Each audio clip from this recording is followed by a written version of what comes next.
ஆனைமலையாறு நல்லாறு திட்டத்தை நிறைவேற்ற அதிமுக ஆட்சியில் நடவடிக்கை எடுக்கப்பட்டு வந்த நிலையில் திமுக அரசு அதனை கிடப்பில் போட்டுவிட்டதாக எடப்பாடி பழனிசாமி குற்றம் சாட்டியுள்ளார்.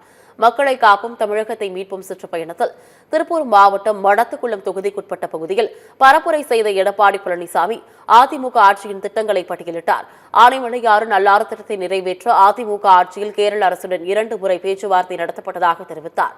ஆனால் ஆட்சி மாற்றத்திற்கு பிறகு அந்த திட்டத்தை திமுக அரசு கிடப்பில் போட்டுவிட்டதாக குற்றம் சாட்டினார். மீண்டும் அதிமுக ஆட்சி அமைந்ததும் ஆனைமலையாறு நல்லாறு திட்டம் நிறைவேற்ற நடவடிக்கை எடுக்கப்படும் என்று எடப்பாடி பழனிசாமி உறுதியளித்தார். 2 அரசும் உயர்மட்ட குழுவை அமைக்கலாம்.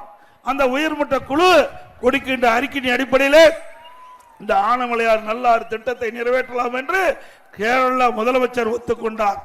2 முறை பேச்சுவார்த்தை நடைபெற்றது.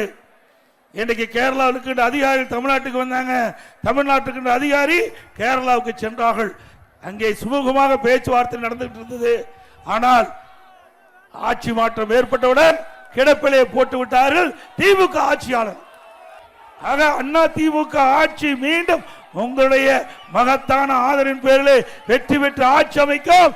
இந்த ஆனைமலையாறு நல்லாறு திட்டம் நிறைவேற்றுவதற்குண்டான நடவடிக்கை மேற்கொள்ளப்படும். இதைத் தொடர்ந்து தாராபுரத்தில் மக்கள் மத்தியில் உரையாற்றிய அவர் திமுக ஆட்சியில் முதலமைச்சர் மு.க.ஸ்டாலின், உதயநிதி, சபரீசன், துர்கா ஸ்டாலின் என 4 முதலமைச்சர் உள்ளதாக விமர்சித்தார். ஒரு முதல்வரையே தாங்க முடியாத நிலையில் 4 அதிகார மையங்கள் தமிழக மக்களை வாட்டி வதைப்பதாக தெரிவித்துள்ளார்.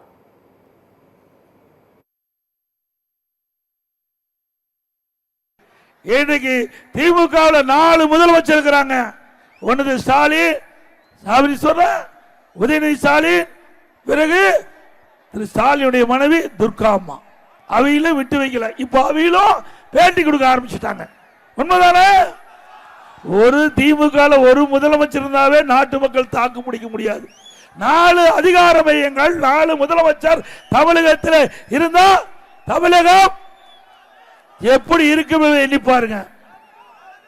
இன்றைக்கு இந்த அதிகார மையம் மக்களை வாட்டி வதைக்கிறது. நேற்றைய பரப்புரையின் இறுதியாக காங்கேயத்தில் மக்கள் மத்தியில் உரையாற்றிய அவர் அதிமுக ஆட்சிக்கு வந்தவுடன் விவசாய தொழிலாளிக்கு ஏராளமான திட்டங்களை கொண்டுவர உள்ளதாக தெரிவித்தார். திமுக செய்யும் தவறுகளை அதன் கூட்டணி கட்சிகள் சுமந்து கொண்டிருப்பதாக தெரிவித்துள்ளார். இதனால் திமுக கூட்டணி கரையை தொடங்கியுள்ளதாக எடப்பாடி பழனிசாமி தெரிவித்துள்ளார். அண்ணா திமுக ஆட்சி வளர்ந்தவுடன் விவசாயிகளுக்கு நலன் காக்கின்ற திட்டம் நிறைய அறிவிப்பு வரும். விவசாய தொழிலாளிக்கு நிறைய அறிவிப்பு வரும்.